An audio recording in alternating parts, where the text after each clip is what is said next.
I did. Again, good afternoon, everybody. My name's Phil Curran. This is the Resource Management Committee, and we'll start off with a roll call. Mr. Curran, Here. Mr. Sear, Here. Mr. Barnes, Here. Mr. Fanton, Mrs. Hanchett, Here. Mrs. Ricketts Wales, Here. and Mr. Stockin. 5 present, 1 absent. Very good. First order of business is approval of minutes for July 20th. I'll ask for a motion. Ricketts Swales moves it. Ricketts Wales, second, please. Hanchett seconds. Hanchett, second. All those in favor? Aye. Opposed? That is carried. Thank you. Okay, moving on. Craig, you're,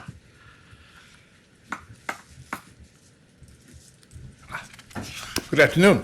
Thank you. Nothing significant to report, but to follow up on last month's topic of times that Allegheny County made the front page of the New York Times. And I said there was 3 that I knew of, and I was told I was wrong.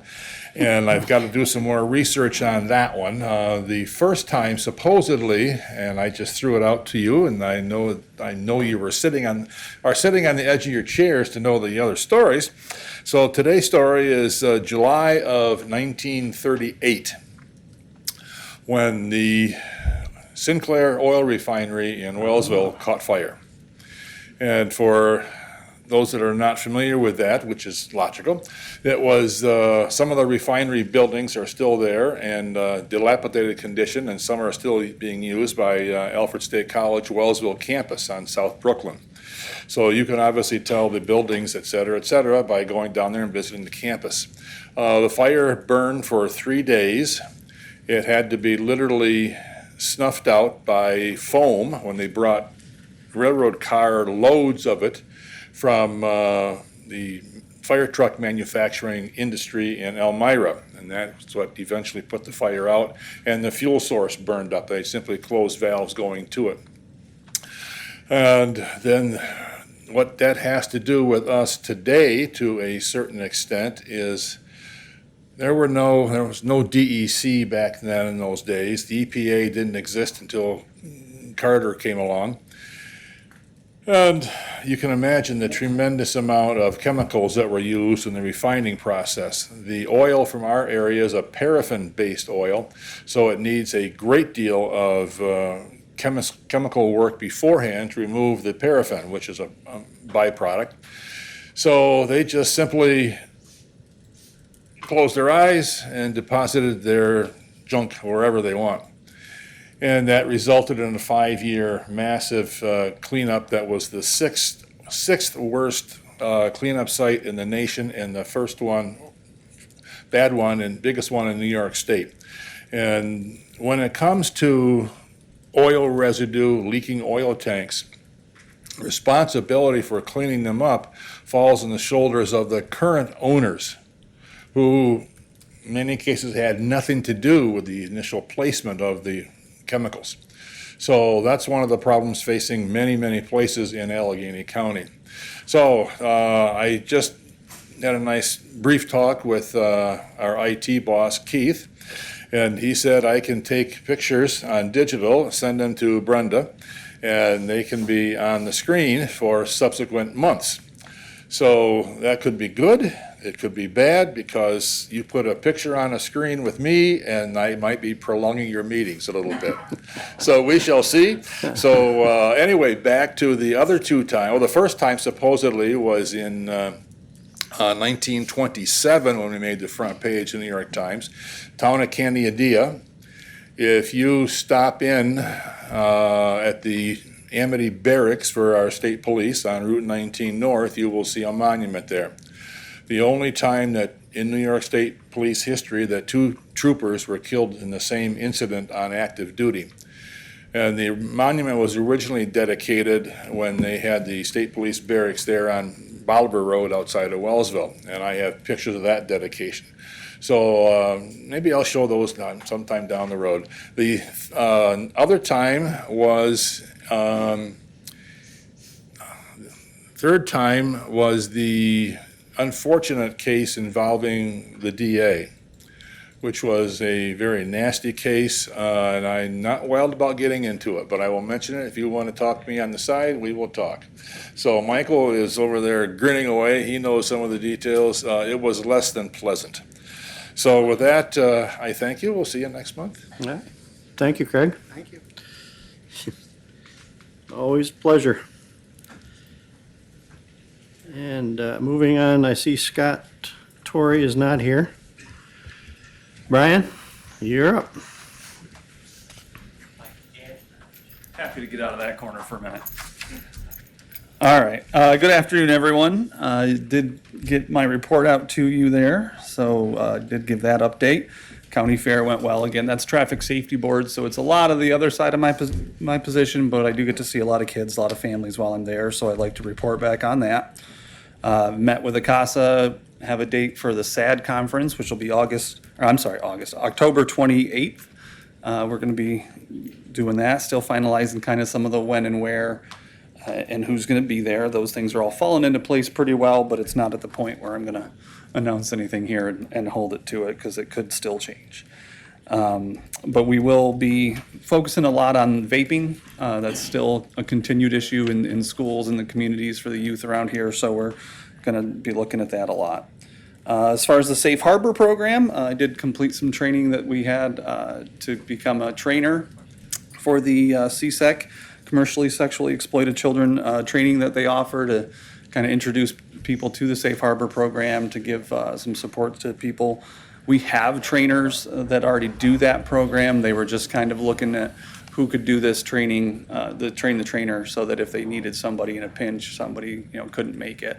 And I do enjoy teaching and doing training, so they figured that out and got a hold of me. And then the last thing that didn't make it on, I just had a call this morning with the State Youth Bureau Association, so they've gone over, going through some stuff. But what I want to bring up for sure is that they are looking at going in person again for our state conference that'll be in November. And then also in February, they do the Youth Leadership Forum. So in the past, we've taken a couple students to that from the county. They get to interact with some other kids. We do still have our one member of the Governor's Youth Council, so I'm assuming I'll invite her, and as long as she can come, she'll be one of those invitees that we'll have. So they'll do a day of that interaction with the other kids, do some training for them, and then they also have a legislative day where they'll go and meet with local representatives in Albany on kind of the day up there. So that's what I got going on. Good. Anyone have questions, Mr.? Thank you, Chairman. Yeah, Maybe I missed it there because that's okay. Excuse me, sir. The SAD conference, did you mention that? Yes, October 28th is the date for it. Right. And you're coming along all right on that? Because I got a call from your partner in that operation there looking for some tables and chairs and so on. Hopefully I set him in the right direction. Okay. Yeah, probably. With ACASA, is that who? Yeah. Okay. Yeah, I work a lot hand in hand with ACASA on that. They do a lot of they're a big part of kind of setting up who's going to be the speakers because they've got a lot of the connections there with vaping being the issue, and they're looking at that. So they'll really working at what we need Okay. logistics wise, I guess. Yeah, I imagine, I didn't hear back from him, so I must have given him some good information anyways. Must have. Thank you. Any other questions for Brian? Okay. Hearing Thank none? you very much. Thank you, Brian. Then Laura.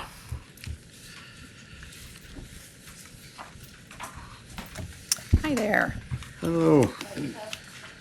So, as you read in the report, SNAP Education was part of a statewide virtual school wellness symposium last week, and it went very well. They had 153 attendees from across the state, and it was a two-day conference. So, and everybody was able to get CLEs and things like that. So they know that they can do this, and they're looking forward to doing this again in the future. And right now, as we speak, it is freezing in here. Aren't you guys like this? is not nice. There is an irrigation pasture workshop going on right now. So obviously, we're in a drought right now, so it's a matter of how can you manage your pasture in a season of drought. So Kim Shackley does have an irrigation system set up, so it's a pasture walk that people can get hands-on experience and ask the farmer how things are working. So that's going on right now. And then this weekend, on Saturday, there is a tree care and selection workshop that is through a DEC grant with CCE, Erie, and Wyoming. So that's over at Alfred State for anybody that's interested in attending. Is the pasture walk also? The pasture walk is from noon until 3 today. Not today. Okay. Yep, over at Kim Shack. It's only at night.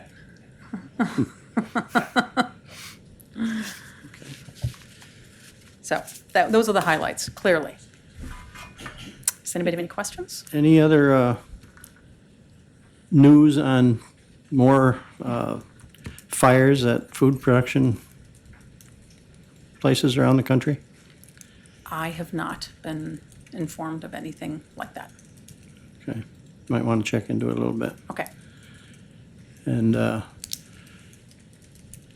it's I would call it almost an epidemic of fires. okay. I'll let you know. It's over 100. So something's happening there. I think we need to keep our eyes open. Farms in general across the world are being destroyed. Netherlands, I'm sure some people have seen news on that. The farmers are striking. The government has taken away their ability to use any kind of fertilizers, Yep. mostly nitrogen. And we all have to open our eyes Yep. because it's coming here.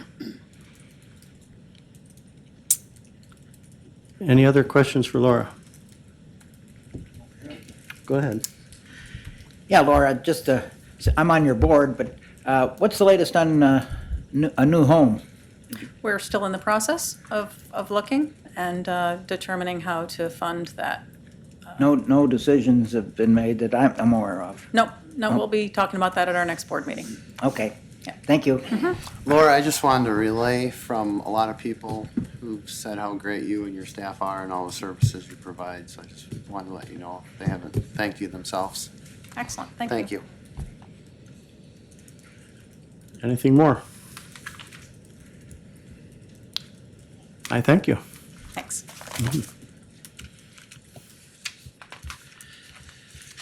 Okay.